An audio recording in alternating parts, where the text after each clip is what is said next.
नमस्कार दोस्तों, आपका फिर एक बार स्वागत है। तो दोस्तों, अब हम जो चर्चा कर रहे हैं वही मेवाड़ रियासत और उस मेवाड़ रियासत का अगला अध्याय, और अगले अध्याय में हम जो चर्चा कर रहे हैं वह जो चर्चा का जो विषय है वो है आपके जैत्र सिंह। जैत्र सिंह के बारे में जो है चर्चा कर रहे हैं। जैत्र सिंह के बारे में यहाँ पर मित्रों हम चर्चा कर रहे हैं।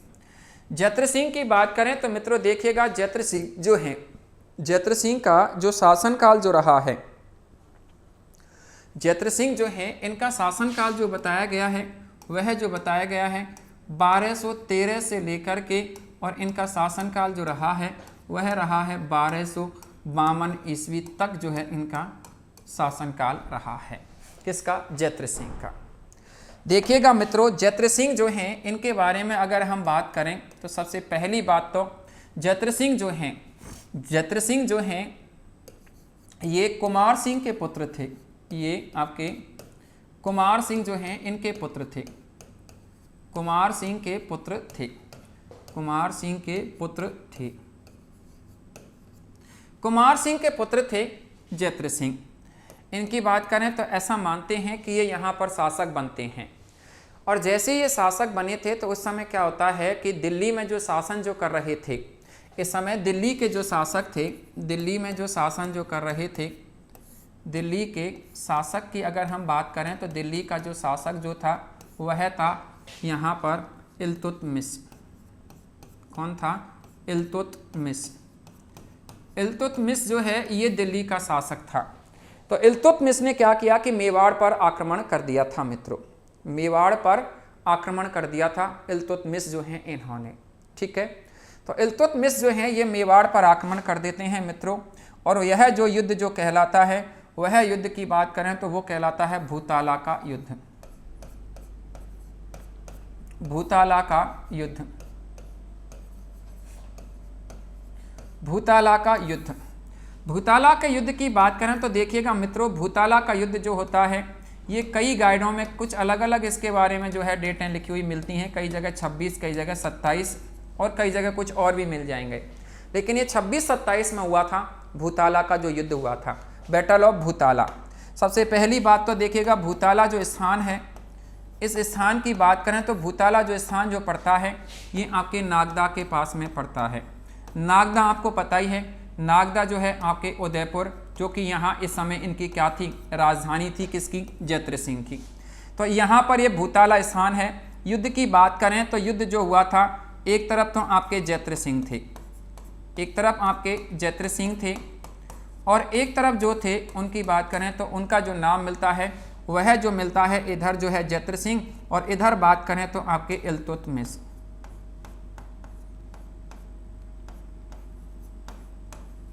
इल्तुतमिश। तो जैत्र सिंह और इल्तुतमिश के मध्य जो है ये युद्ध होता है। जैत्र सिंह और इल्तुतमिश जो है इन दोनों के मध्य जो है ये युद्ध होता है, जिसे आप जो है भूताला का युद्ध जो है कहते हैं। दोस्तों, ये युद्ध बड़ा घमासान चला था। ऐसा कहते हैं इतिहासकार कि युद्ध जो चला था उस समय यहाँ पर नागदा बुरी तरह उजड़ चुका था। नागदा बंजर हो चुका था। यहाँ पर लोग बाग घरों को छोड़ छोड़ करके भाग गए थे। तो यहाँ ये युद्ध जब चला था तो नागदा को बहुत नुकसान हुआ था। लेकिन इस युद्ध में अंतिम रूप से जो विजय होते हैं, उस विजय की बात करें तो मित्रों इस युद्ध में जो विजय हुई थी वह जो आपके जैत्र सिंह की यहाँ पर विजय होती है। जैत्र सिंह की यहाँ विजय होती है। इल्तुतमिश पराजित होकर के दिल्ली लौट जाते हैं। इसका वर्णन जो मिलता है, इस युद्ध का वर्णन जो मिलता है, युद्ध का वर्णन जो मिलता है, उस वर्णन की बात करें तो वह जो मिलता है जय सिंह सूरी का एक ग्रंथ है।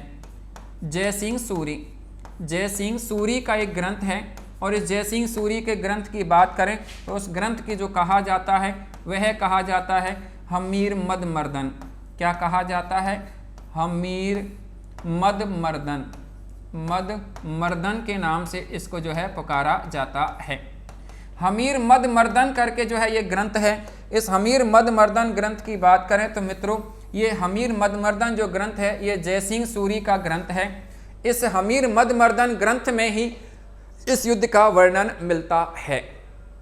इसमें ये स्पष्ट लिखा हुआ है कि यहाँ पर नागदा को बहुत क्षति हुई थी, और इस क्षति के कारण यहाँ क्या किया कि आपके जो हैं इन्होंने क्षति के कारण ही आपके जो है बात करें तो ये जैत्र सिंह ने क्या किया कि नागदा से राजधानी को, नागदा जो है, नागदा से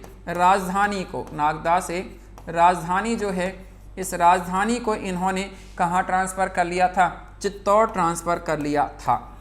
नागदा से राजधानी को चित्तौड़ जो है ये ट्रांसफ़र जो किया था वह जो कहाँ इसने जैत्र सिंह ने किया था, और कब किया था? इस भूताला युद्ध के बाद में जो है इन्होंने यहाँ इस राजधानी को ट्रांसफ़र किया था। तो अब यहाँ से देखिएगा, ये प्रश्न आता है, एक बहुत बार प्रश्न आया हुआ है कि नागदा से राजधानी को चित्तौड़ स्थानांतरित करने का श्रेय किस शासक को जाता है? तो वह जाता है जैत्र सिंह को, पहली बात तो। दूसरा प्रश्न ये पूछा जाता है कि चित्तौड़ राजधानी कब बनाई थी? तो कब बनाई थी? 1227 में बनाई थी। 1227 में यहाँ पर भूताला का युद्ध हुआ था। इस भूताला युद्ध के दौरान जो है यहाँ पर ये युद्ध में बहुत क्षति हो गई थी नागदा को, और इसी कारण इसको चित्तौड़ को राजधानी बना लिया था। इस चीज़ का वर्णन कहाँ मिलता है? तो इस चीज़ का वर्णन जो मिलता है वह मिलता है आपके जयसिंह सूरी के जो ग्रंथ है हमीर मद मर्दन में जो है इस प्रकार का वर्णन मिलता है।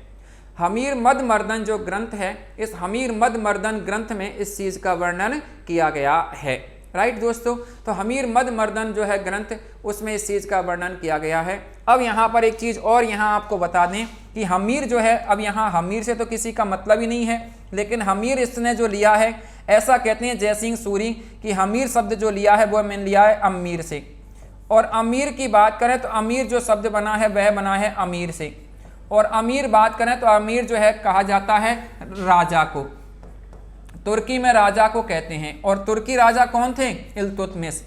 तो इस इल्तुतमिश का यहाँ पर इन्होंने मद का मतलब घमंड और मर्दन का मतलब था मिट्टी में मिला देना। तो इस तुर्की राजा जो थे इल्तुतमिश, इसका जो है घमंड जो है इन्होंने मिट्टी में मिला दिया था। किसने? ये जो बात करें तो आपके जैत्र सिंह जो थे इन्होंने, ऐसा इस जो है आपके जयसिंह सूरी के ग्रंथ हमीर मद मर्दन में इसका उल्लेख मिलता है। तो देखिएगा, यहाँ से दो प्रश्न आते हैं इस ग्रंथ को लेकर के। या तो राइटर पूछता है कि हमीर मद मर्दन ग्रंथ के राइटर कौन हैं? तो वो हैं जयसिंह सूरी। दूसरा प्रश्न यहाँ से पूछता है कि भूताला युद्ध का वर्णन किस ग्रंथ में मिलता है? तो भूताला युद्ध का वर्णन जो मिलता है वह हमीर मद मर्दन ग्रंथ में मिलता है। तीसरा प्रश्न यहाँ से कि चित्तौड़ राजधानी बनाने का उल्लेख जो है वह किस ग्रंथ में किया गया है? तो वह जो मिलता है आपके हमीर मद मर्दन ग्रंथ में मिलता है। तो ऐसा यहाँ पर ये किया गया था मित्रों। और अब यहाँ से बात आगे बढ़ती है। तो यहाँ से देखिएगा, एक चीज़ और आप कह सकते हैं कि जैत्र सिंह जो थे इनके ही शासनकाल में, जैत्र सिंह के ही शासनकाल में पहली बार, इनके ही शासनकाल में पहली बार मेवाड़ में प्रथम बार मेवाड़ पर तुर्की आक्रमण हुए थे। प्रथम बार मेवाड़ पर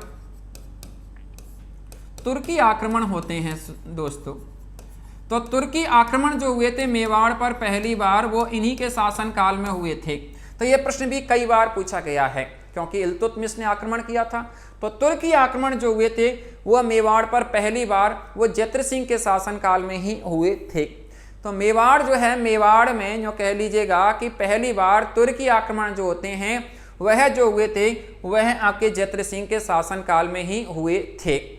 इससे बात आगे बढ़ती है तो ऐसा उल्लेख मिलता है कि जैत्र सिंह जो थे इन्होंने, ऐसा उल्लेख मिलता है कि 1250 ईस्वी में इन्होंने क्या किया कि जैत्र सिंह जो हैं इन्होंने आपके नाडोल पर आक्रमण कर दिया था। नाडोल जो है, नाडोल आपके पाली में पड़ता है, नाडोल पर आक्रमण कर दिया था। नाडोल के इस समय जो शासक थे, नाडोल के इस समय जो शासक थे, उस शासक की बात करें तो उसका नाम मिलता है उदय सिंह। उदय सिंह नाडोल के शासक थे। इस नाडोल के शासक उदय सिंह के ऊपर जो है ये क्या करते हैं? आक्रमण कर देते हैं साहब।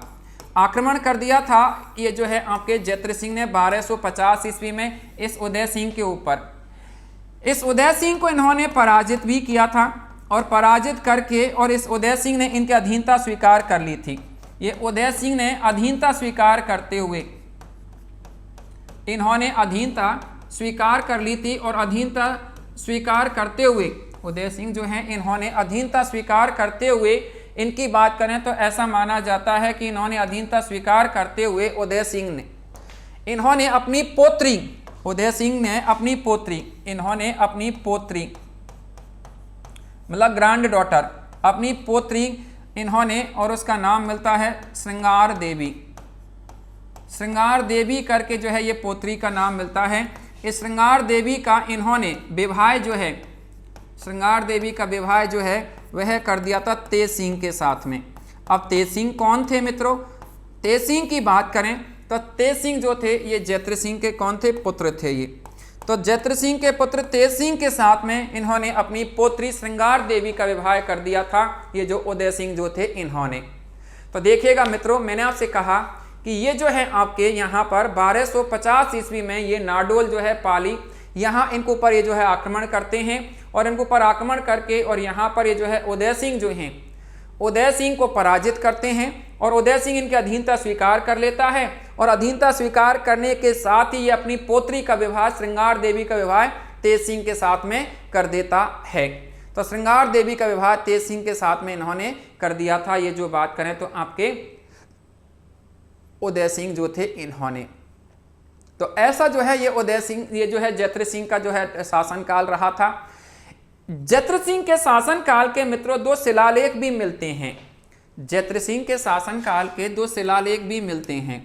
जैत्र सिंह जो हैं, इस जैत्र सिंह के शासनकाल के 2 शिलालेख भी मिलते हैं। इनके शासनकाल के 2 शिलालेख भी मिलते हैं।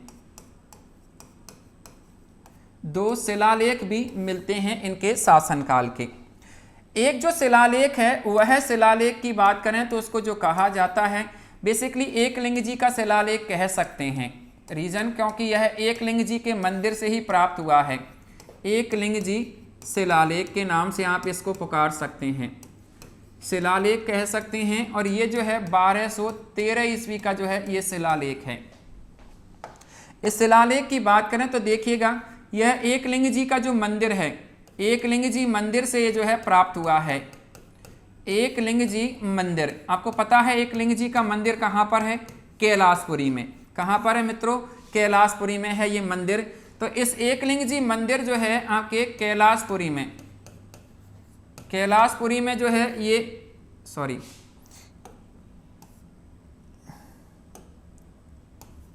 कैलाशपुरी जो है, इस कैलाशपुरी में जो है ये मंदिर जो है बना हुआ है। उदयपुर जो है, यहाँ एकलिंग जी मंदिर जो है, यहाँ पर नंदी की जो प्रतिमा है, नंदी या नादिया, नंदी कह लीजिएगा या नादिया कह लीजिएगा, नादिया की प्रतिमा के पास में शिला पर लिखा हुआ है। इसकी प्रतिमा के पास जो है ये, प्रतिमा के पास शिला पर लिखा है, प्रतिमा के पास शिला पर लिखा है, शिला पर लिखा है। ये जो बात करें तो यहाँ पर, ठीक है।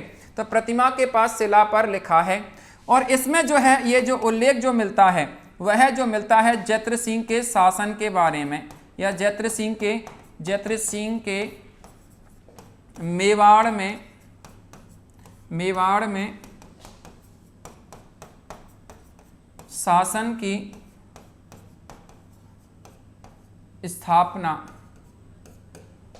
की स्थापना की जानकारी मिलती है,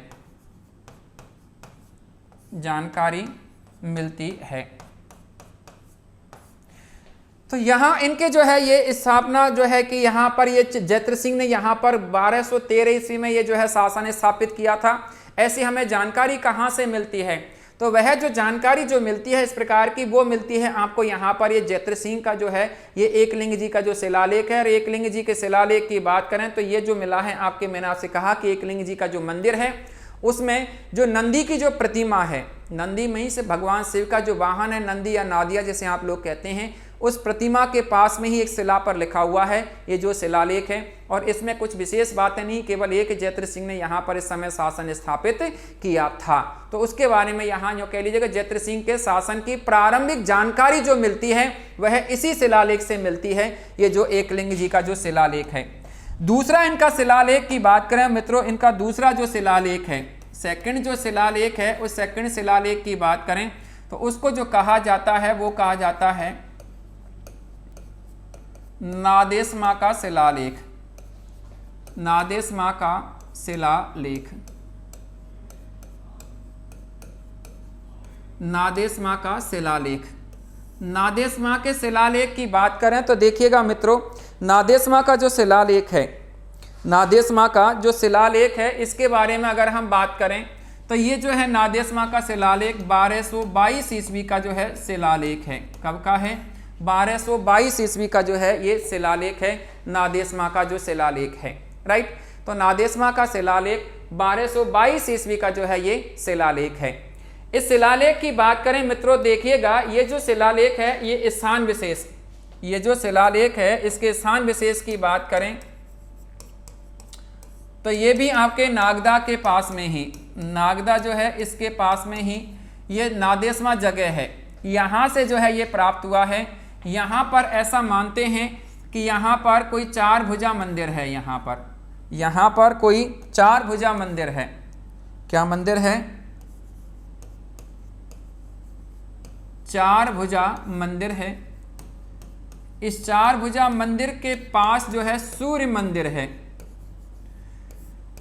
सूर्य मंदिर है। इस सूर्य मंदिर से जो है ये प्राप्त हुआ है, सूर्य मंदिर से प्राप्त हुआ है। इस सूर्य मंदिर से जो है प्राप्त हुआ है ये जो शिलालेख है। ये जो बात करें तो आपका नादेश माँ का जो शिलालेख है, तो नादेश माँ का शिलालेख जो है ये सूर्य मंदिर से जो है प्राप्त हुआ है। इस शिलालेख की बात करें तो इस शिलालेख में आपके जैत्र सिंह की प्रारंभिक राजधानी, जैत्र सिंह जो है, इस जैत्र सिंह की प्रारंभिक राजधानी जो रही है, प्रारंभिक राजधानी जो रही है, इस प्रारंभिक राजधानी की बात करें तो जैत्र सिंह की ये प्रारंभिक राजधानी जो रही है, इस प्रारंभिक राजधानी की बात करें तो मित्रों ये जो है आपके नागदा के बारे में जानकारी मिलती है।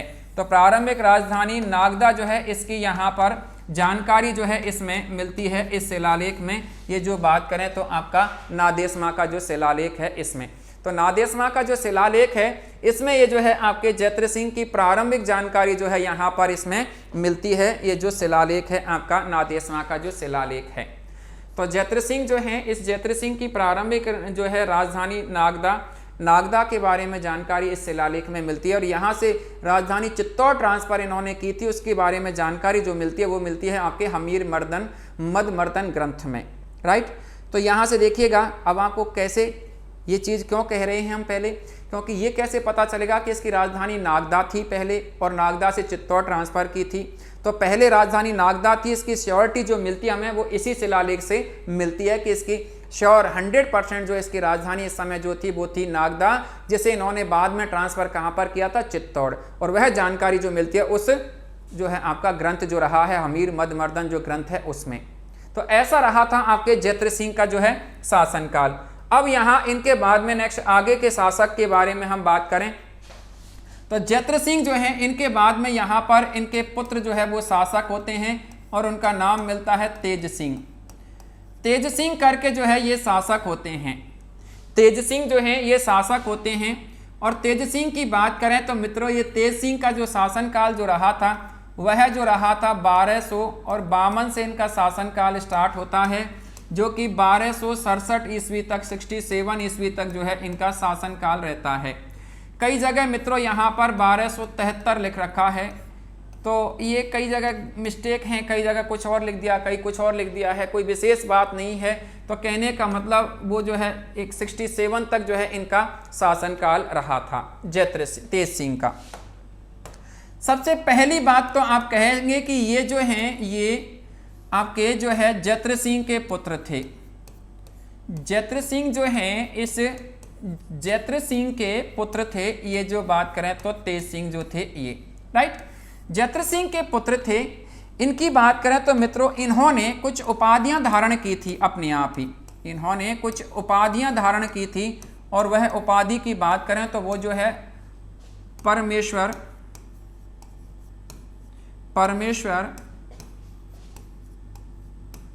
महाराजा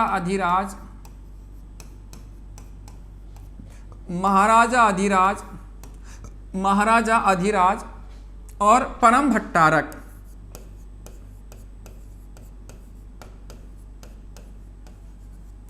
महाराजा अधिराज और परम भट्टारक जैसी जो है इन्होंने उपाधियां धारण की थी। परमेश्वर को तो आप समझते हैं, भगवान के समान परमेश्वर, परम पिता, परमात्मा, तो उसके समान महाराजा अधिराज, राजाओं में श्रेष्ठ राजा, महाराजा अधिराज पधार रहे हैं, ऐसे सुना होगा फिल्मों में आपने। तो ये महाराजा अधिराज मतलब श्रेष्ठ राजा। परम भट्टारक, परम भट्टारक मतलब शत्रुओं का नाश करने वाला, शत्रुओं का विनाशक, ऐसा जो है यहाँ इन्होंने कुछ उपाधियां धारण की थी। ऐसा मानते हैं कि ये जब शासन कर रहे थे तो उसी समय यहाँ पर क्या होता है कि 1253 ईस्वी में, 1253 ईस्वी में दिल्ली से जो है बलवन इनके ऊपर आक्रमण करवा देते हैं। बलवन जो थे, ये बलवन की बात करें तो ये दिल्ली से जो है इनके ऊपर आक्रमण करवा देते हैं। ये बलवन, तो इनके द्वारा इनके ऊपर जो है आक्रमण कर दिया जाता है। इनके द्वारा इनके ऊपर आक्रमण किया गया, और आक्रमण किया गया था तो इसमें ऐसा माना जाता है कि तेज सिंह की विजय हुई थी। इसमें जो है तेज सिंह जो है ये विजय रहते हैं। तेज सिंह जो है, तेज सिंह की इसमें विजय हुई थी। ये जो बात करें तो यहाँ पर इस प्रकार की जो हुई थी, तो तेज सिंह की यहाँ पर विजय हो जाती है मित्रों यहाँ पर। तो ऐसा यहाँ पर इसके बारे में जो है ये जानकारी मिल पाती है। तो 1252 ईस्वी में बलवन जो है ये दिल्ली से जो है इनके ऊपर आक्रमण करते हैं, और इसमें जो है तेज सिंह की विजय रहती है। 1253 ईस्वी में जो है इनका, तेज सिंह का ये जो है विजयी अभियान रहा था। अब इससे बात आगे बढ़ती है, और इससे आगे बात बढ़ कर के और ऐसा मानते हैं कि 1260 ईस्वी की बात है मित्रों, 1260 ईस्वी की बात है। 1260 ईस्वी में क्या होता है कि 1260 ईस्वी में चालुक्य शासक जो है, उस चालुक्य शासक की बात करें तो चालुक्य शासक जो थे आपके बीसल देव जो है ये इनके ऊपर जो है आक्रमण कर देते हैं। इन्होंने जो है आक्रमण कर दिया था, और आक्रमण जो किया था वह किसके ऊपर, तेज सिंह के ऊपर कर दिया था। तेज सिंह के ऊपर आक्रमण कर दिया था साहब, और इस युद्ध में भी तेज सिंह की क्या होती है, विजय होती है तेज सिंह की। और तेज सिंह ने इस विजय के बाद में एक उपाधि धारण कर ली थी, और उस उपाधि की बात करें तो एक उपाधि और इन्होंने धारण कर ली थी, और वह जो उपाधि के रूप में बात करें तो उसका जो नाम मिलता है वह मिलता है यहाँ पर उमापति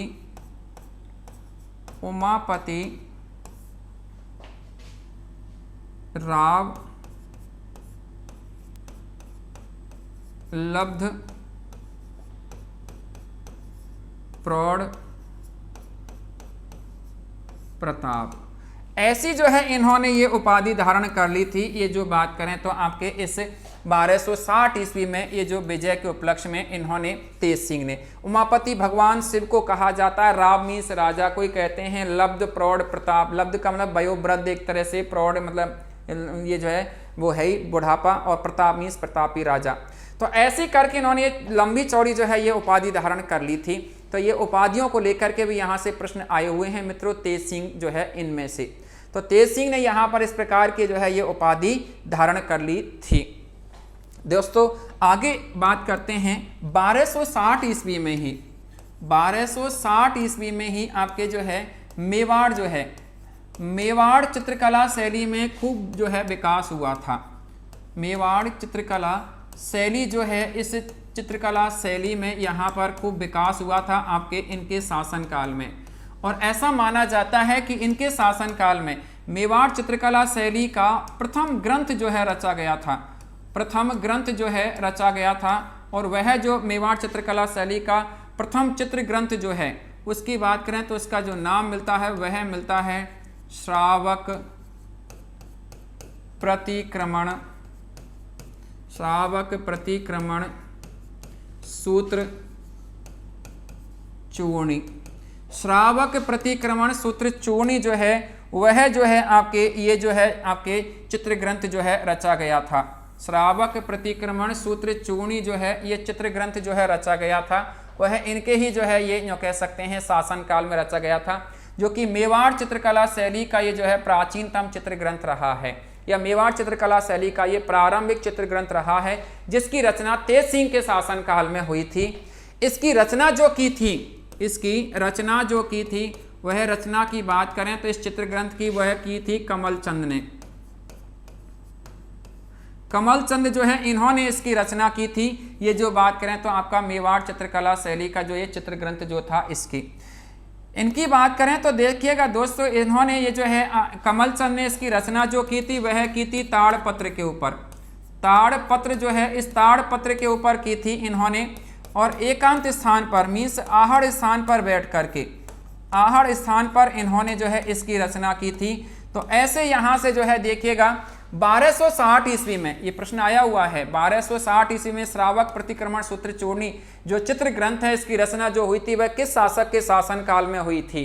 तो शासक के शासन काल की अगर बात करें, शासक का जो शासन काल अगर बात करें तो इनका जो शासन काल जो रहा है, इनका जो शासन काल जो रहा है वह जो शासन काल जो रहा है वो आपके यहाँ पर ये देखिएगा वो तेज सिंह का शासन काल रहा है। तो तेज सिंह के शासन काल में मित्रों यहाँ पर ये जो है श्रावक प्रतिक्रमण सूत्र चूर्णी जो है चित्र ग्रंथ की जो है रचना हो जाती है। तो ये आहड़ नामक स्थान पर इसकी जो है चित्र ग्रंथ की जो है रचना हुई थी, और ये आहड़ नामक स्थान पर इन्होंने ताड़पत्र के ऊपर इस चित्र ग्रंथ को रचा था। तो इनके शासनकाल का ये भी एक उत्कृष्ट जो है कार्य रहा था।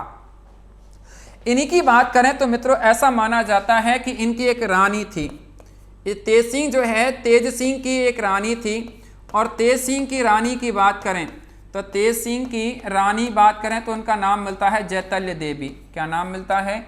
जयतल्य देवी। जयतल्य देवी जो है इसकी रानी थी तेज सिंह की। इस जयतल्य देवी ने क्या किया कि आपके चित्तौड़ जो है, इन्होंने आपका जो चित्तौड़ जो है, चित्तौड़ में इन्होंने एक मंदिर का निर्माण करवाया था, और वह मंदिर की बात करें तो उसका नाम मिलता है श्याम पार्श्वनाथ मंदिर। श्याम पार्श्वनाथ मंदिर जो है, इस मंदिर का निर्माण जो है आपकी इस जयतल्य देवी ने इस मंदिर का निर्माण कार्य करवाया था। तो ऐसा जो है इनका शासनकाल रहा था, तेज सिंह का जो शासनकाल रहा था। तो तेज सिंह की बात करें तो देखिएगा इंपॉर्टेंट बातें कि इन्होंने कुछ उपाधियां धारण की थी। उनमें जैसे यहाँ पर देखिएगा तो उपाधि जो धारण की थी, उमापति राव लब्ध प्रौढ़ प्रताप की उपाधि धारण की थी, परमेश्वर की थी, परम भट्टारक की थी, महाराज अधिराज की उपाधि धारण की थी इन्होंने। दूसरी बात इनकी बात करें तो ऐसा माना जाता है कि इन्होंने ये जो है इन्होंने आपके जो है 1253 ईस्वी में बलवन को पराजित किया था, और 1260 ईस्वी में चालुक्य के शासक बीसल देव को जो है इन्होंने पराजित किया था। इसके अलावा इनके शासनकाल की ही 1260 ईस्वी के श्रावक प्रतिक्रमण सूत्र चूर्णी चित्र ग्रंथ जो है इसकी भी रचना इन्हीं के शासनकाल में हुई थी। ये जो बात करें तो आपके यहाँ पर ये जो रहे हैं तेज सिंह जो रहे हैं ये, तो तेज सिंह जो है इनके शासनकाल की कुछ इस प्रकार की जो है ये उपलब्धियां जो है आपके रही हैं। अब तेज सिंह के बाद में, तेज सिंह जो हैं इनके बाद में यहाँ पर अब जो शासक जो बनते हैं मित्रों, उन शासक की बात करें तो उन शासक का जो नाम जो मिलता है वह जो मिलता है आपके समर सिंह। तो आगे अब शासक जो बनते हैं उस शासक की बात करें तो उनको जो कहा जाता है वह जो कहा जाता है समर सिंह के नाम से जो है लोग पुकारते हैं। समर सिंह जो है, इस समर सिंह के नाम से इनको जो है पुकारा जाता है।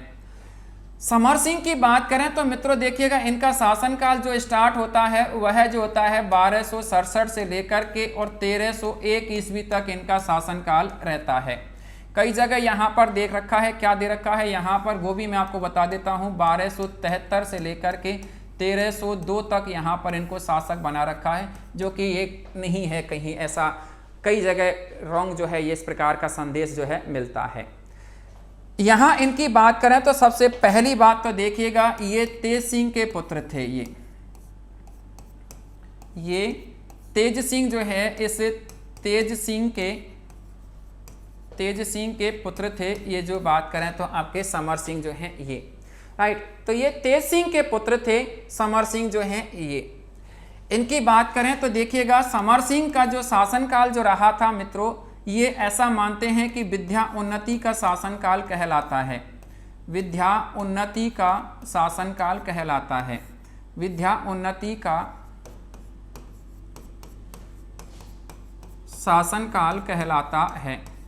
विद्या उन्नति का शासनकाल कहलाता है। विद्या उन्नति का जो है ये शासनकाल कहलाता है। समर सिंह का जो शासनकाल जो था ये विद्या उन्नति के शासनकाल के नाम से लोग इसको जो है पुकारते हैं। तो विद्या उन्नति के शासनकाल के रूप में इनको लोग जो है जानते हैं। यहाँ पर ये समर सिंह का जो शासनकाल जो रहा है यहाँ, तो यहाँ पर इनकी बात करें तो कुछ इस प्रकार की यहाँ पर ये जो है जानकारी यहाँ पर इनकी जो है मिलती है। इनकी बात करें तो मित्रों देखिएगा यहाँ पर ये जो है इनके शासनकाल में कई जो है विद्वान हुए थे, और उन विद्वानों की बात करें तो जैसे यहाँ पर पाशचंद जैन और रत्नप्रभ सूरी, ऐसे जो है इनके ये विद्वान हुए थे इनके शासनकाल में। समर सिंह जो है इनके शासनकाल में, समर सिंह के समय का एक बहुत ही महत्वपूर्ण शिलालेख मिलता है, और वह शिलालेख की बात करें तो दोस्तों उस शिलालेख को जो कहा गया है वह कहा गया है चीरवा का शिलालेख। चीरवा का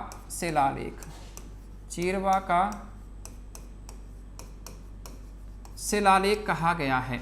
चीरवा के शिलालेख की बात करें तो मित्रों 1273 ईस्वी का जो है ये चीरवा का शिलालेख है, जो कि समर सिंह के समय का जो है ये शिलालेख माना गया है। सबसे पहली बात तो देखिएगा ये उदयपुर में है चीरवा स्थान। ये उदयपुर जो है, उदयपुर के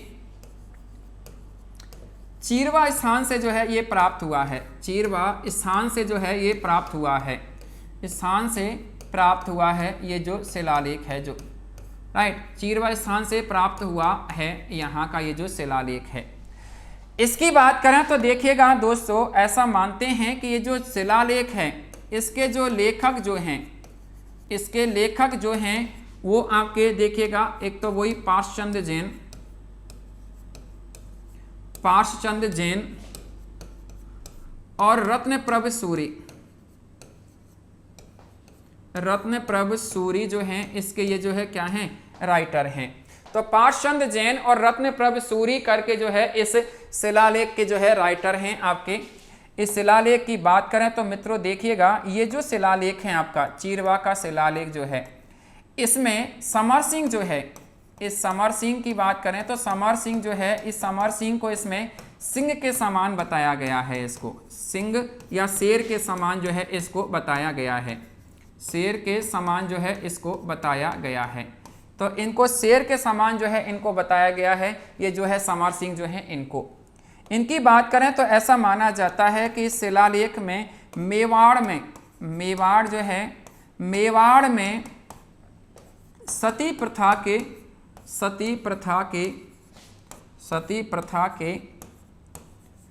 प्रचलन की प्रारंभिक जानकारी मिलती है। प्रारंभिक जानकारी मिलती है, मेवाड़ में सती प्रथा के प्रचलन की प्रारंभिक जानकारी मिलती है। राइट, मेवाड़ में सती प्रथा का प्रचलन था, ऐसी जो है यहाँ इस शिलालेख से जानकारी मिलती है।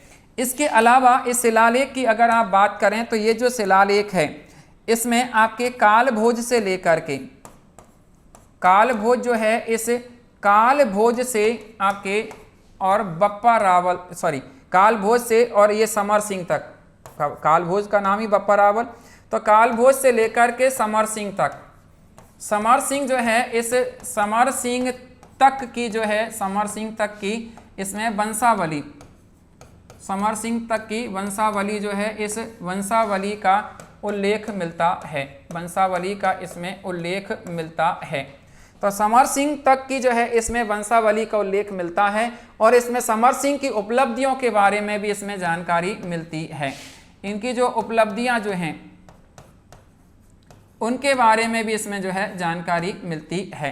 तो उपलब्धियां समर सिंह की और इनके जो है एंसेस्ट्री वंशावली का इसमें चीरवा के शिलालेख में उल्लेख मिलता है, जो कि इनके समय का जो है शिलालेख है, इस समर सिंह के समय का शिलालेख रहा है।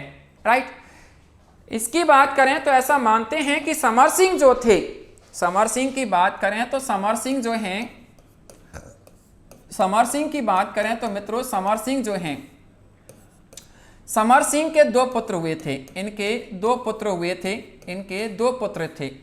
और दो पुत्रों की बात करें तो एक जो पुत्र था उसको तो कहा गया है आपके रतन सिंह, एक जो पुत्र है उसको तो कहा गया है रतन सिंह। ठीक है, रतन सिंह के नाम से जाने जाते हैं। और एक जो पुत्र है उसको जो कहा गया था कुंभकर्ण। कुंभकर्ण के नाम से इनको जो है जाना गया है। तो रतन सिंह और कुंभकर्ण के नाम से इनको जाना गया है। कुंभकर्ण की बात करें तो मित्रों यहाँ ये कुंभकर्ण जो हैं इनकी बात करें तो कुंभकर्ण जो हैं ये तो नेपाल चले जाते हैं। ये कहाँ चले गए थे? नेपाल चले गए थे और नेपाल में वहाँ जाकर के अपना वंश चलाया था इन्होंने नेपाल में। तो नेपाल में वंश चलाया था और रतन सिंह यहाँ पर मेवाड़ की गद्दी पर बैठ जाते हैं। तो मेवाड़ की गद्दी पर जो बैठे थे वह बात करें तो आपके रतन सिंह जो है मेवाड़ की गद्दी पर विराजमान हो जाते हैं। तो अब हम जो चर्चा कर रहे हैं मित्रों, वह जो चर्चा का जो विषय है, उस चर्चा के विषय की बात करें तो वह आपके रतन सिंह के बारे में जो है चर्चा करते हैं। तो रतन सिंह जो है उनके बारे में जो है चर्चा रहती है। और रतन सिंह की चर्चा की बात करें तो मित्रों ये जो है रतन सिंह का जो शासनकाल जो रहा था उसके बारे में हम यहाँ पर चर्चा करेंगे कि रतन सिंह का जो है किस प्रकार का शासनकाल जो है यहाँ पर रहा था।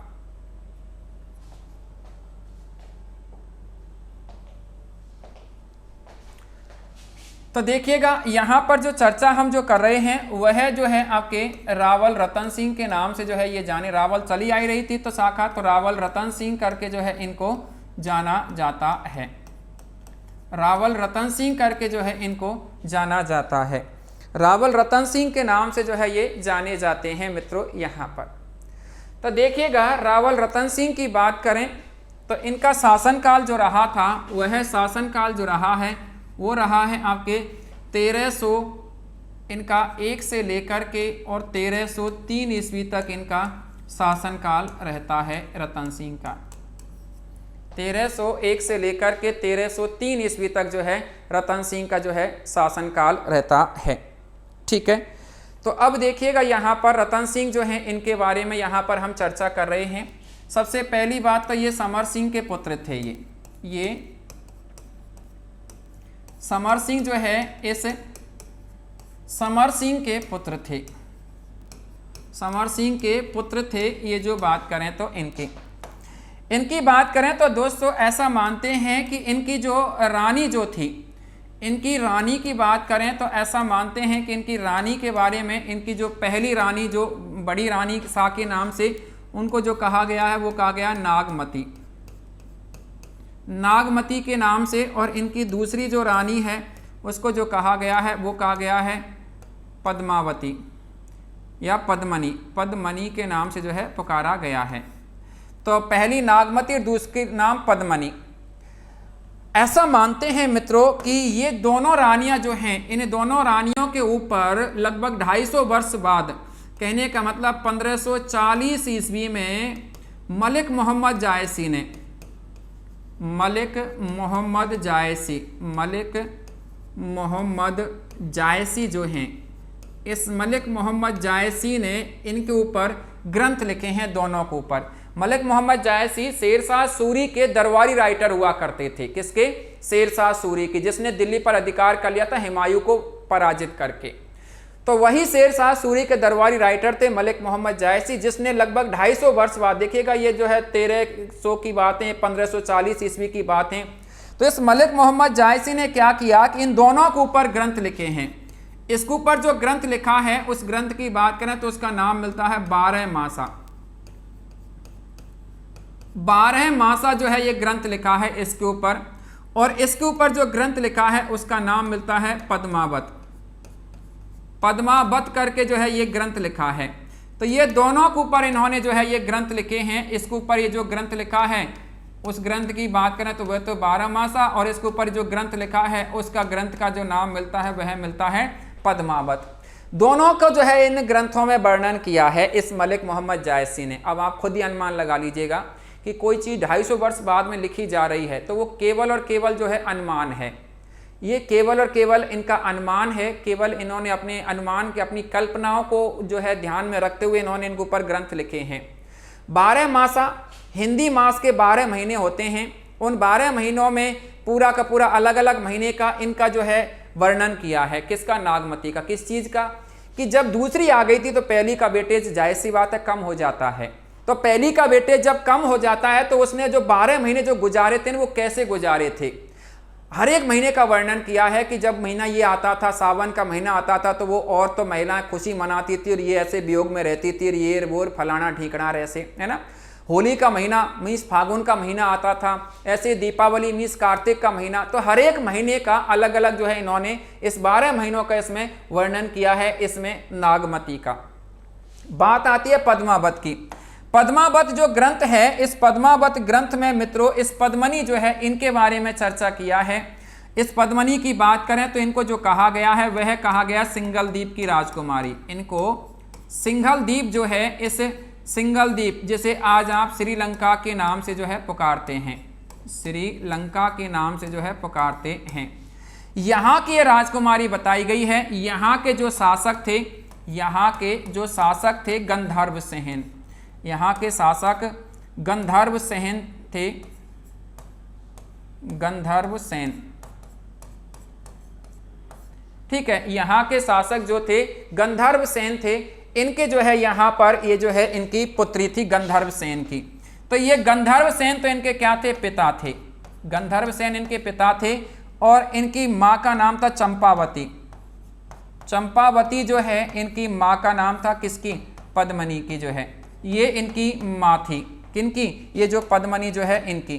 तो इनके जो है माता और पिता थे ये। ऐसा मानते हैं कि इस पद्मनी जो है, इस पद्मनी के पास में एक हीरामन तोता था। इसके पास में एक हीरामन तोता था। क्या नाम था, हीरामन तोता। हीरामन तोता था इसके पास में, बहुत ही समझदार तोता था। ये बोलता था इंसानों की तरह, जो कि इसका पालतू तोता था पद्मनी का। ऐसा मानते हैं कि पद्मनी बड़ी हुई तो इसके पिता ने, गंधर्व सेन ने, इसके स्वयंवर की तैयारियां स्टार्ट कर दी थी। स्वयंवर का मतलब है स्वयं के द्वारा वर का चुनाव करना। राजकुमारी जो है उसको खुला ऑफर दिया जाता है वर के चुनाव का, और वो कैसे कि दरबार लगता है, उसमें आसपास के सभी राजकुमार राजाओं को इनवाइट किया जाता है और उसमें से जो है राजकुमारी से कहा जाता है कि भाई आपको जो पसंद है उसका आप चुनाव कर लीजिए। ऐसा जो है कहा जाता है, तो उसको कहते हैं स्वयंवर, स्वयं का जो है वर का चुनाव करना। राजकुमारी एक समय में एक से अधिक वर का चुनाव कर सकती थी, लेकिन शादी होती थी एक से ही। जैसे 2 का चुनाव कर लिया तो आपस में उन दोनों को लड़ाते थे, और जो जीतता था उसी के साथ में राजकुमारी की शादी होती थी। जैसे 10 का चुनाव कर लिया तो 10 को आपस में लड़ाएंगे तो 5 निकल करके आएंगे, 5 को फिर आपस में लड़ाएंगे, फिर जो है लास्ट में 1 बचेगा। तो ऐसे जो है ये युद्ध होकर के, और जो लास्ट में जो बचता था उसके साथ में राजकुमारी का विवाह कर दिया जाता था। तो ये तो होता था स्वयंवर। तो गंधर्व सेन ने अपनी पुत्री के स्वयंवर की तैयारियां कर दी थी। पद्मनी ने अपने तोते से कहा कि भाई तोता आप जाओ और मेरे लिए कोई योग्य वर तलाशो और उस योग्य वर को इस स्वयंवर में शामिल होने का निमंत्रण दे करके आओ। तो ऐसा बताते हैं कि वो योग्य वर तलाश करता हुआ वो तोता वह कहाँ जाता है, इस रतन सिंह के यहाँ पर आ जाता है। तो इस रतन सिंह को निमंत्रण दे करके जाता है और रतन सिंह जो है ये वहाँ पर स्वयंवर में शामिल होते हैं। कहाँ पर आपके, तो रतन सिंह जो है ये स्वयंवर में शामिल होते हैं। तो ये रतन सिंह जो है स्वयंवर में शामिल होकर के, इसके स्वयंवर में शामिल होते हैं वहां पर, और इस स्वयंवर में शामिल होकर के और इसको वहां से, स्वयंवर में शामिल होकर के और इसको वहां से ऐसा मानते हैं कि इसको स्वयंवर में जीत करके लेकर के आते हैं। स्वयंवर में जीत करके लेकर के आए, क्यों? क्योंकि इस राजकुमारी ने फिर जो है यहाँ पर 2 का चुनाव कर लिया था, और वो किया था एक मलखान करके।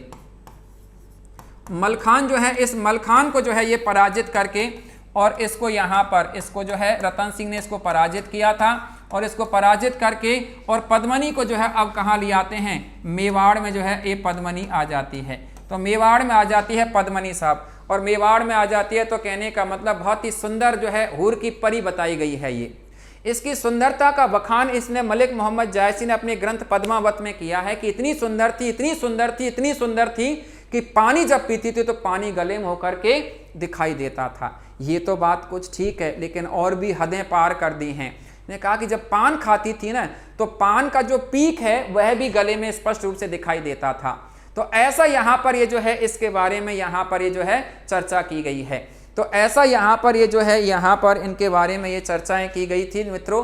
तो इस प्रकार से यहाँ पर ये जो है आपके यहाँ इसकी सुंदरता का बखान जो है किया गया। तो इतनी सुंदर थी। अब यहाँ पर क्या होता है कि मेवाड़ में आ जाती है, और मेवाड़ में आपने फिल्म तो देखी होगी पद्मावत, उस फिल्म में कुछ स्टोरी को तोड़ मरोड़ करके प्रस्तुत किया गया, उससे कुछ डिफरेंट स्टोरी मैं यहाँ आपको सुना रहा हूँ। तो यहाँ पर जब वो मेवाड़ में आ जाती है तो मेवाड़ में ये लाखों का दान करती थी, रोजाना दान करती थी, बहुत ही सुंदर रानी थी और दान भी जो है रोजाना लाखों का दान करती थी, गरीब लोगों को दान बांटती थी। उस समय ऐसा मानते हैं कि एक राघव चेतन नाम का एक तांत्रिक था जो कि रतन सिंह के दरबार में रहता था। नाम क्या था? राघव चेतन। राघव चेतन। ये राघव चेतन जो था, ये राघव चेतन की बात करें तो ये जो है बहुत ही बड़ा तांत्रिक भी था और इनके दरबार का संगीतकार था रतन सिंह के। रतन सिंह के दरबार का संगीतकार था जो इसकी ताक झांक करता था। किसकी? पद्मनी की। पद्मनी को एक दिन पता चल गया। पद्मनी ने अपने राजा से मीस रतन सिंह से शिकायत कर दी कि भाई ऐसे ऐसे ताक झांक करता है ये। तो रतन सिंह ने राघव चेतन को भरे दरबार में बुलाकर और इसका अपमान कर दिया था। फिल्म में देखा होगा वो इसके वो चाकू फेंक करके मारता है, ये चोरी चोरी छुप छुप करके देख रहा होता है तो उसके यहाँ चाकू लगता है, फिर उसको भरे दरबार में उसको नंगा कर दिया जाता है कि देख तू नहीं देखा था। तो ऐसे राघव चेतन को कुल मिलाकर के अपमानित कर दिया जाता है और इसको यहाँ से रियासत से निकाल दिया जाता है। राघव चेतन अपमान का बदला लेने के लिए सीधा जो है अलाउद्दीन खिलजी के यहाँ पर चला जाता है और अलाउद्दीन खिलजी से जा मिलता है। ये जो है आपका अलाउद्दीन खिलजी से जा मिला था। अलाउद्दीन खिलजी से जो है जा मिलता है ये राघव चेतन जो है। तो अलाउद्दीन खिलजी से जा मिलता है और वहां जाकर के अलाउद्दीन खिलजी के सामने जो है बखान करता है रानी पद्मनी की सुंदरता का, क्योंकि इसको पता था कि एक ही पुरुष है जो महिलाओं के प्रति ज़्यादा लगाव है और वो है अलाउद्दीन खिलजी, तो वो ही यहाँ पर आक्रमण कर सकता है। तो राघव चेतन अपनी बदला लेने के लिए वहाँ पहुँच जाता है और वहाँ बदला लेने के लिए जब पहुँच जाता है तो वहाँ पर ऐसा मानते हैं कि वो अलाउद्दीन खिलजी को मोटिवेट भी कर लेता है और अलाउद्दीन खिलजी यहाँ पर चित्तौड़ पर आक्रमण भी कर देता है। तो ऐसा मानते हैं कि 8 माह तक अलाउद्दीन खिलजी जो है चित्तौड़ पर आक्रमण करने के लिए बैठा रहा, लेकिन इसको कहीं से भी चित्तौड़ में जाने का रास्ता नहीं मिला था।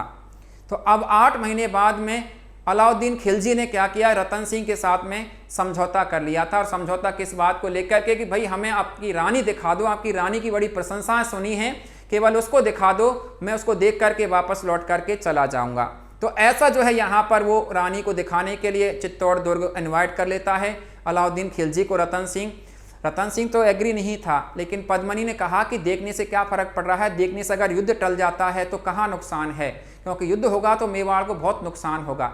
तो ऐसा कह करके रतन सिंह को समझा करके अलाउद्दीन खिलजी को बुला लिया जाता है दरबार में।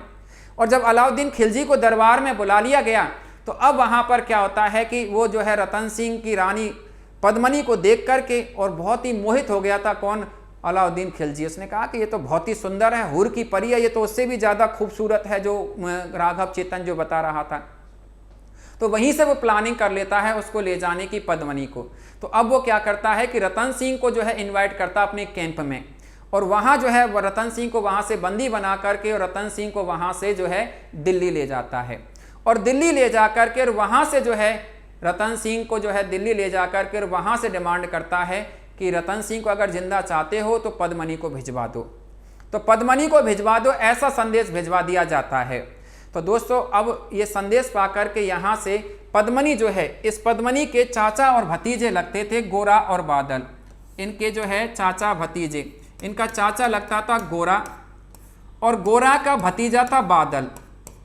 गोरा का भतीजा था बादल।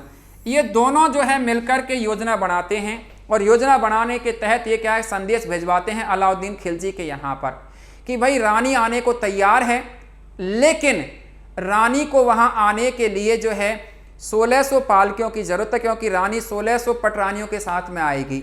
अलाउद्दीन खिलजी ने सोचा कि एक के साथ 16 सवारियाँ, कहाँ नुकसान है, आने दो। तो अलाउद्दीन खिलजी जो है अनुमति दे देता है। दूसरा यहाँ पर यह शर्त रखी जाती है कि राघव चेतन का सिर जो है पद्मनी ने मांगा है कि राघव चेतन का सर अगर चित्तौड़ आ जाएगा तो इससे हमें ये संदेश क्लियर हो जाएगा कि हाँ अलाउद्दीन खिलजी ने अनुमति हमारी स्वीकार कर ली है। तो अलाउद्दीन खिलजी जो है क्या करता है कि राघव चेतन का सिर काट करके और चित्तौड़ भिजवा देता है। तो यहाँ पर जो है उसका सिर कटा हुआ वहाँ पहुँचता है तो वो समझ लेते हैं कि इन्होंने अनुमति दे दी है। तो 1600 पालकियों में यहाँ पर राजपूत योद्धा सवार होकर के, पद्मनी नहीं गई थी जैसा कि फिल्म में दिखाया गया है, वहाँ पर 1600 योद्धा जो है सवार होकर के 1600 पालकियों में और उनको उठाने के लिए 3 आगे और 3 पीछे, कहने का मतलब एक पालकी के साथ में 7 योद्धा दिल्ली दरबार पहुंच जाते हैं और वहां से रतन सिंह को जो है मुक्त करा लाते हैं। और रतन सिंह को मुक्त करा लाते हैं तो अलाउद्दीन खिलजी वहां हाथ मसलता रह जाता है। तो इसमें मेन भूमिका जो रही थी गोरा और बादल की रही थी। तो अब वहां पर रतन सिंह जो है मुक्त करा लाते हैं रतन सिंह को, तो अलाउद्दीन खिलजी वहां पर हाथ मसलता रह जाता है। अलाउद्दीन खिलजी ने सोचा तो धोखा हो गया। तो अब अलाउद्दीन खिलजी अपनी बहुत ही भारी भरकम सेना लेकर के और यहां पर मेवाड़ पर आक्रमण कर देता है। तो अब देखिएगा अलाउद्दीन खिलजी का चित्तौड़ अभियान कहलाता है, वह अलाउद्दीन खिलजी का चित्तौड़ अभियान कहलाता है। क्या कहलाता है? चित्तौड़ अभियान कहलाता है।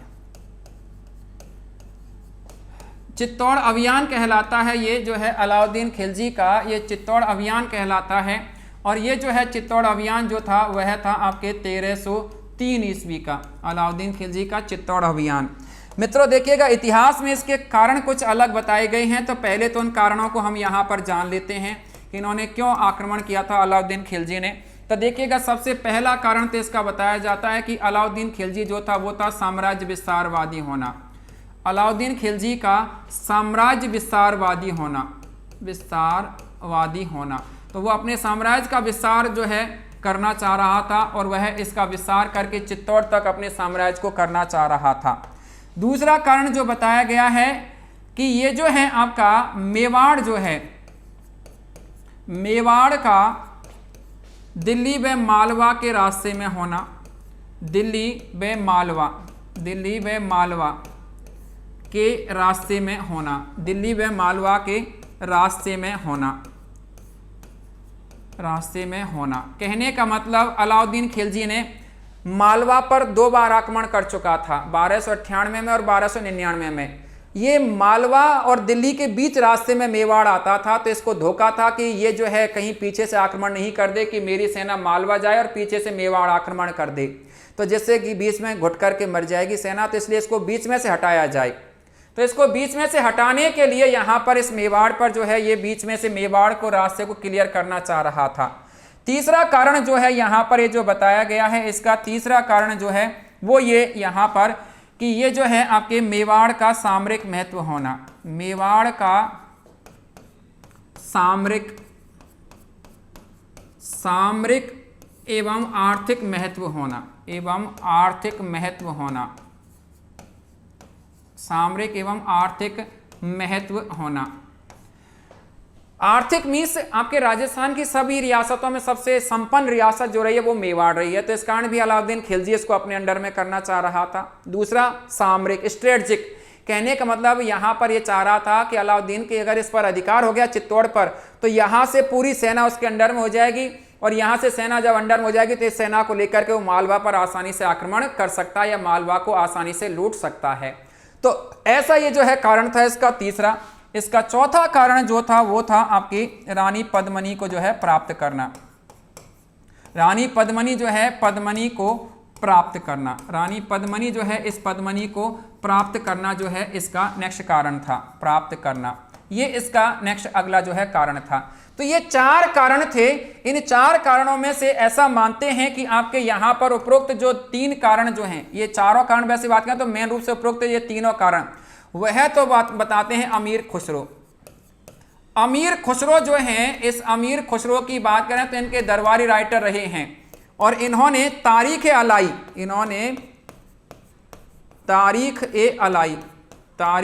अलाई करके जो है ये ग्रंथ लिखा है। तारीख ए अलाई ग्रंथ, या जो कह लीजिएगा कि इन्होंने इसको जो है खजाइन उल फतू के नाम से भी पुकारा जाता है। इसको खजाइन उल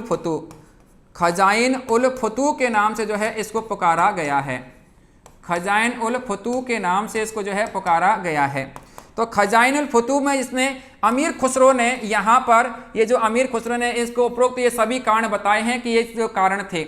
जबकि आपके जो है जो मलिक मोहम्मद जायसी जो हैं, मलिक मोहम्मद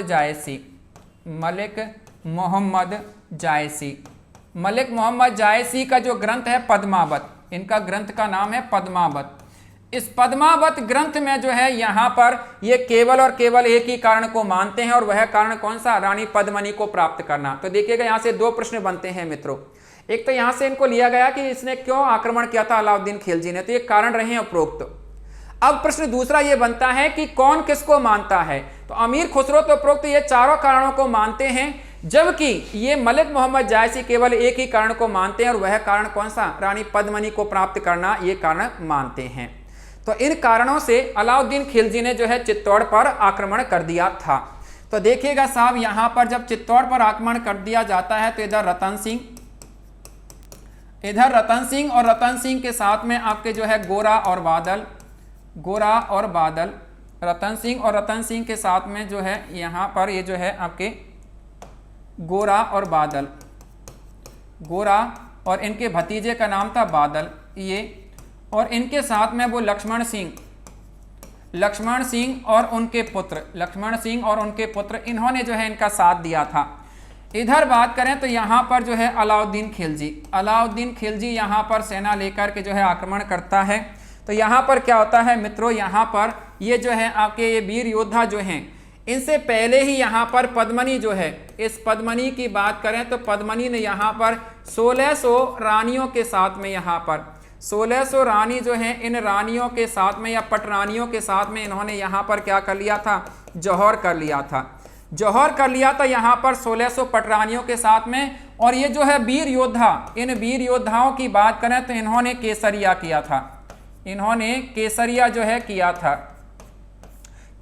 किया था, और ये दोनों जब हो जाते हैं तो उसको कहा जाता है शाका, तो उसको शाका के नाम से पुकारा जाता है। और ये जो शाका जो हुआ था 1303 ईस्वी में हुआ था, जो कि मैं आपको बता चुका हूँ। केसरिया और जौहर क्या होता है? जौहर में तो क्या होता है कि महिलाएं अपने आप को आत्मदाह कर लेती हैं, और केसरिया में राजपूत योद्धा युद्ध लड़ते हुए वीर गति को प्राप्त हो जाते हैं, उसको केसरिया कहा जाता है। अगर दोनों हो जाएं तो उसको कहते हैं शाका। तो ये शाका जो हुआ था 1303 ईस्वी में हुआ था, जो कि मेवाड़ का प्रथम शाका कहलाता है। ये क्या कहलाता है? मेवाड़ का प्रथम शाका कहलाता है। ये जो है मेवाड़ का प्रथम शाका जो है ये कहलाता है, ये मेवाड़ का प्रथम शाका जो है कहलाता है। तो ऐसा जो है यहाँ पर ये जो है हुआ था। इधर इस युद्ध में जो है अलाउद्दीन खिलजी की विजय होती है साहब, और अलाउद्दीन खिलजी की विजय होने के बाद में अलाउद्दीन खिलजी क्या करते हैं कि चित्तौड़गढ़ जो दुर्ग है, इस चित्तौड़गढ़ दुर्ग का जो है ये नाम बदल करके, और ये क्या करते हैं अपने पुत्र खिज्र खां के नाम पर इसका नाम रख दिया था खिजराबाद इसका नाम रख दिया जाता है। और खिजराबाद जो रखा था इनके पुत्र थे, और उस पुत्र की बात करें तो इसका नाम मिलता है खिज्र खां। इस खिज्र खां के नाम पर इसका नाम खिजराबाद रख दिया था, और इस खिज्र खां को यहाँ का क्या बना दिया था? संरक्षक बना दिया जाता है। तो ऐसे करके यहाँ पर 1303 ईस्वी में चित्तौड़ में जो है रावल शाखा का अंत हो जाता है। रावल रतन सिंह की मृत्यु के साथ ही रावल शाखा का यहाँ पर क्या हो गया था? अंत हो गया था। तो रावल शाखा जो है, इस रावल शाखा का यहाँ पर क्या हो जाता है? अंत हो जाता है इसी समय यहाँ पर। तो रावल जो शाखा है, इस रावल शाखा का अंत हो गया था यहाँ पर। तो रावल शाखा का यहाँ पर अंत हो गया था, ये जो बात करें तो आपके यहाँ इसी के साथ में। तो रावल शाखा का अंत हो जाता है यहाँ पर। और अब यहाँ पर क्या होता है कि 1303 ईस्वी से लेकर के आगे का क्या शासनकाल किस प्रकार से रहता है, यहाँ पर अलाउद्दीन खिलजी का अधिकार हो जाता है, और अलाउद्दीन खिलजी अपने पुत्र खिज्र खां को यहाँ का संरक्षक नियुक्त कर देते हैं, और दुर्ग का नाम भी खिजराबाद कर दिया था। इससे आगे की कहानी हम अपनी जुबानी आपको नेक्स्ट अगले अध्याय में जो है बताएंगे। तब तक के लिए नमस्कार, जय हिंद, जय भारत।